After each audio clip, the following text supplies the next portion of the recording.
Welcome back to Legislative Update. I'm Matt Swenson. This is State Representative Al Doty. Welcome, Al.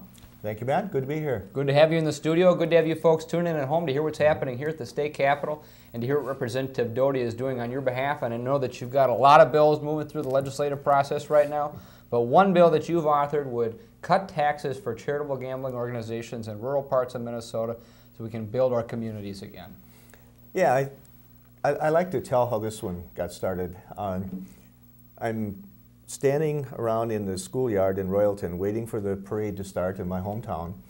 And the charitable gaming manager from our fire department came over and said, "Look at that great truck, you know, charitable gaming funds." And he said, "It's maybe the last one we're ever going to get because the tax rate is just killing us."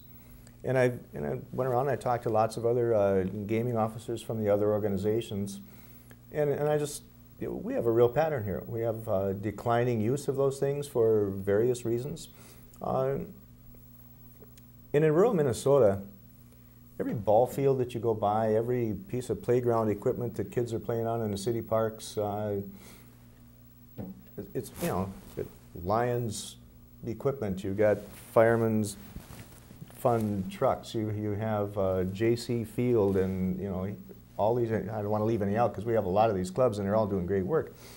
But you look at this, and these are functions that if we were a larger community in these areas, they'd be part of the Parks and Recreation Department or something. Well, we don't have Parks and Recreation Departments in small cities, and I have 17 of these small cities. And so I'm looking for ways to make it easier for these people to do the good things that they're doing. And the bill concept is very simple. If they're spending their money from the pull tab proceeds on something that would otherwise be a function of small government, an expense of small government, then we rebate the tax.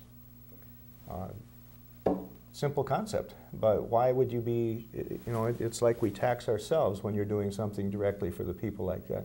And so I think that's something that'll help these organizations, it'll help the projects, it's just a good thing for everybody. And at a time when local governments are stretched to the limit already with more local government aid cuts potentially coming down the pike, it's more important than ever that these charitable gambling organizations have better buying power for your communities. Well, absolutely. The impact of those, you know, I suppose you probably have to be a resident of those communities to see how much it is, but it's phenomenal, and it is, as you say, it's a load that really can't be carried by the small governments right now in these times. So I'm going to try to do what we can on that bill. The problem with that bill and lots of bills is paying for it. Estimated cost to the state be about $8.3 million. So I'm actually meeting with Chair Atkins this afternoon. We're looking at ways to pay for that.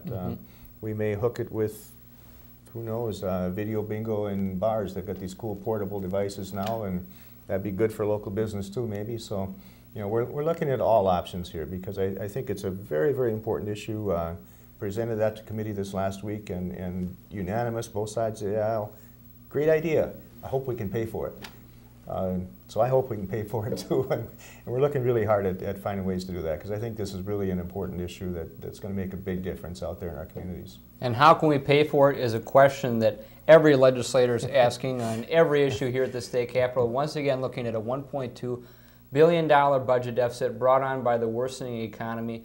And can you just tell folks, you know, there's a $6.4 billion deficit last year, another $1.2 billion deficit this year, another $5.4 billion deficit projected next year. Why is this happening?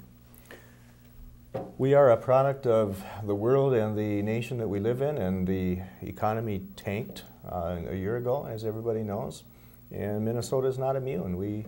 We don't have huge natural gas reserves and coal reserves and oil wells under our land, and we have to make our money through business. And so getting our small businesses back on their feet and hiring people again is critical, and the only way we're going to do that is if people have money to spend, and we're going to go work on it from that standpoint. And people should know that if we don't take care of this year, if we just, as people say, kick this can down the road, we are doubling the amount of money from this year. This 1.2 that we're dealing with right now becomes almost $2.5 billion next year if we don't deal with it now. So it's really important to quit looking at all the hype, to get rid of the one-liners that are going to appear next election time, and just get down to work and solve this so we don't put it off onto the next legislature, the next governor, and the next generation. That's wrong. Well, clearly that will take some difficult decisions and some hard work ahead this legislative session. I hope you'll continue to come back and update us. I certainly will do that, and I'm very pleased when people watch this and pay attention to what's happening down here. Well, thanks, Al, and thanks for tuning in at home. We'll see you next time on Legislative Update.